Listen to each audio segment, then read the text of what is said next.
बेजान शरीर। एक हफ्ते पहले ही कृतिका के पति का ट्रांसफर नए शहर में हुआ था। ऑफिस के करीब ही किराए का घर मकान लेकर दोनों रहने लगे थे। एक शाम को बाजार से वापस लौटने पर मकान के गेट पर बैठे मकान के बूढ़े चौकीदार सोहन ने कृतिका से कहा, मैडम आज शाम को मेरे लिए भी 2 रोटियां बना दीजिएगा। सुनकर कृतिका ने मुस्कुराते हुए कहा कि ठीक है, बना दूंगी।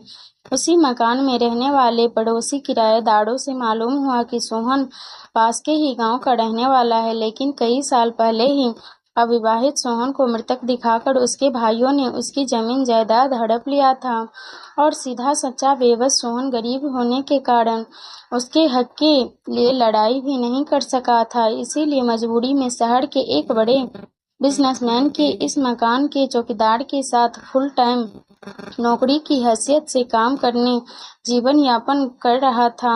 सोहन की मजबूरी का फायदा उठाकर उसका मालिक भी 20 रुपये रोजाना और एक टाइम का खाना ही उसे देता था। बेबस बेसहारा बूढ़ा सोहन चुपचाप अपने काम को ईमानदारी से करता रहा था, लेकिन जब सुबह मालिक के घर से आए खाने ही बचाकर शाम को भी खाना पड़ता तो कभी कभी बासी खाने को देखकर उसका मन खाने के लिए मना कर देता था। ऐसे में उसकी इच्छा होती कि उसे गर्म ताजी रोटियां मिल जाए तो पेट भर जाए। सोहन कभी तो संकोच कर जाता, मगर जब दिल नहीं मानता तो मकान में रहने वाले किराएदारों से ही ताजा खाना मांगकर खा लिया करता, तो कभी यूं ही पानी पीकर रात भर जागकर रखवाली किया करता था। शाम को जब कृतिका गर्म रोटियों के साथ सब्जी लेकर सोहन को देने गई तो सोहन के चेहरे पर खुशी झलक रही थी। वो भाव विभोर होकर कृतिका को ढेरों आशीर्वाद देने लगा। कृतिका ने सोहन के बारे में पड़ोसियों से मिली सभी जानकारियां बताई तो उसके पति को भी सोहन पर बहुत तरस आया। तभी धीरे धीरे 1 साल बीत गए थे, लेकिन आए दिन कृतिका के मन में सोहन को न्याय दिलाने, उसका हक से उसे वापस दिलाकर जिल्लत की जिंदगी से दूर खुशहाल जीवन की भावना उमड़ती घुमड़ती रहती थी। एक दिन कृतिका के पति को ऑफिस के काम से दूसरे शहर जाना पड़ा तो कृतिका घर में अकेली ही थी।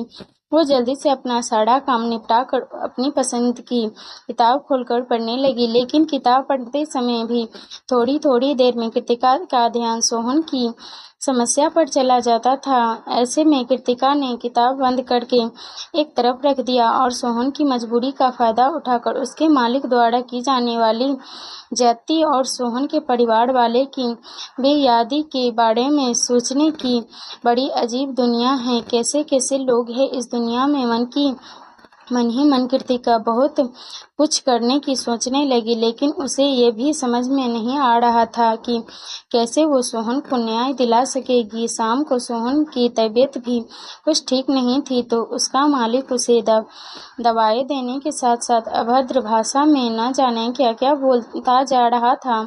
मकान के सभी किराएदारों को सोहन के साथ उसके मालिक का यह बर्ताव पसंद नहीं आता था, लेकिन वो कभी उसका पुरजोर विरोध नहीं कर सके। जैसे जैसे रात गुजरती चली गई वैसे वैसे सन्नाटा भी गूंजने लगा था और उस सन्नाटे के बीच बीच में सोहन के कराहने की हल्की हल्की आवाज भी गूंज रही थी। बाकी किराएदारों की तरह कृतिका भी सोहन का हालचाल पूछकर अपने रूम में जाकर दरवाजे को लॉक करके बिस्तर पर लेट गई। थोड़ी देर बाद सोहन के कराहने की आवाज भी आनी बंद हो गई। शायद दवाओं के असर से उसे नींद आ गई थी। कृतिका हल्की नींद में ही थी कि तभी दरवाजे पर किसी ने उसे आवाज देकर बुलाया। पूछने पर उसके पति की आवाज उत्तर में आई तो कृतिका ने दरवाजा खोला। कृतिका के पति के हाथ में एक मोटी फाइल थी, जिसे कृतिका को दिखाते हुए उसके पति ने कहा, देखो ये फाइल, मैंने सोहन के बारे में पूरी छानबीन करके उसे उसका हक दिलाने का फैसला कर लिया है। पति के हाथों से फाइल लेकर कृतिका ने चौंक कर खुशी से कहा कि हाँ, सही, आपने बहुत अच्छा किया। हमें सोहन को न्याय दिलाना ही होगा। आखिरकार किसी जीवित इंसान को इस तरह कोई मृतक कैसे घोषित कर सकता है? ऊपर से उसका मालिक भी उसकी मजबूरी का फायदा ले रहा है। कृतिका यूं ही बिस्तर पर लेटे हुए नींद में बड़बड़ा रही थी और सुबह के सूरज की धूप खिड़की से भीतर आकर कमरे की दीवारों पर फैलती जा रही थी। इतने में मोबाइल बजने लगा। कृतिका हड़बड़ाकर से जाकर इधर उधर देखने लगी तो कमरे में उसके सिवा कोई और नहीं था। साथ ही मोबाइल पर बजने वाली ट्यून की खामोश हो गई थी। मोबाइल पर उसके पति का ही कॉल था।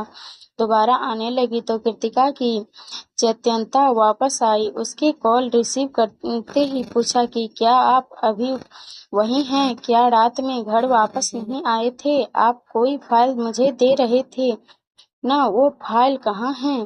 कृतिका के पति ने इतने सारे सवाल एक सांस में पूछने का कारण जानना चाहा तो कृतिका चुप रही। उसे रात के देखे सपने और हकीकत में फर्क समझ में आ गया। वो तो बोली कि कुछ नहीं, शायद मैंने सपना देखा था। आप तो आज वापस आओगे न? कृतिका ने अपने देखे सपने के बारे में विस्तार से बताया तो उसके पति ने उसे ज्यादा न सोचने और अपना ख्याल रखने की बात खत्म कर दी। कृतिका फ्रेश होने के लिए बाथरूम की तरफ जा ही रही थी कि नीचे से कुछ आवाजें सुनकर बालकनी से देखने लगी तो मालूम हुआ कि रात में सोहन सोने के बाद सुबह नींद से जागा ही नहीं।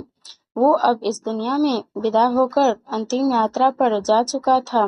कृतिका सोहन की अचानक हुई मौत से अवाक रह गई थी। कभी वो अपने रात के सपने के बारे में सोचती तो कभी सामने जमीन पर पड़े सोहन के बेजान शरीर को देखती। वो जीवित रहकर भी मृतक घोषित सोहन की वास्तव में मृत होने पर विचारों के सागर में डूबती जा रही थी कि सोहन के इस बेजान शरीर ने सोहन के मृतक होने की वर्षों से लिपटी पहचान को आज जीवित कर दिया था।